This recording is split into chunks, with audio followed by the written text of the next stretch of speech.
For our reverse engineering project, we decided to figure out how a vacuum cleaner works. So we bought this Black & Decker handheld vacuum to help us answer that question. Inside the box, we found this unique charger that could be mounted on the wall, which was pretty cool. We'll take a closer look at that later. And of course we have the vacuum itself. Although it does not look like a traditional floor vacuum, most vacuum systems work in the same way. Right away, we could access the filter in the inside of the dust bowl with the click of a button. This is the filter. The cloth allows air through, but not dirt and dust. The purpose of the filter is to keep dust and dirt from getting sucked into the fan on the inside of the vacuum. This is the dust bowl. The dust bowl is essentially a plastic container with a small rubber door that only allows air and dirt in and neither to get back out.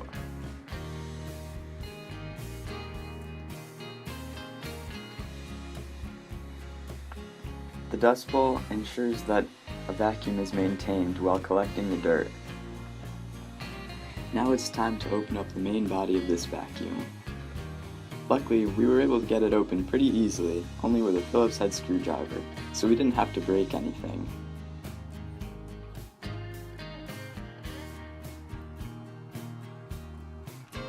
The shell was held firmly together with 5 Phillips head screws. The first components that we pulled out of the vacuum were the 2 external buttons.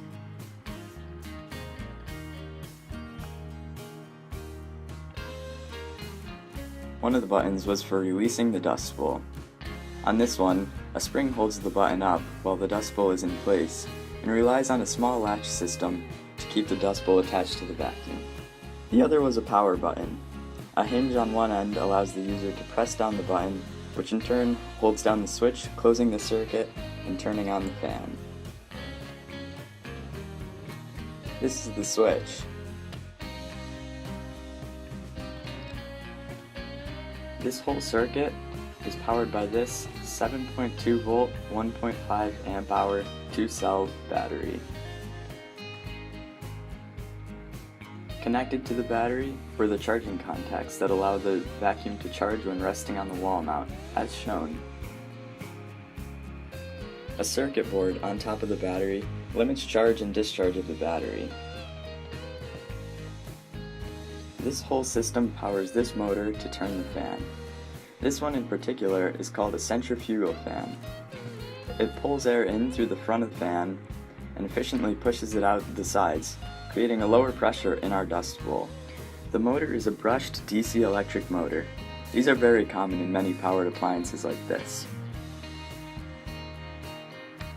The components in the circuit are all connected by 18 AWG copper wire. This number just represents the diameter of the wire. All of this is housed inside an ABS injection molded plastic shell, which keeps all of the electronics organized and in the right place. The charger for this vacuum utilizes a standard AC wall adapter. These are required for most chargers that are plugged into an AC outlet. The wall mount end of the charger contains the contacts that charge the battery. That was a basic overview of the components that make up our vacuum. Now in our slides we'll break down each one further and take a closer look.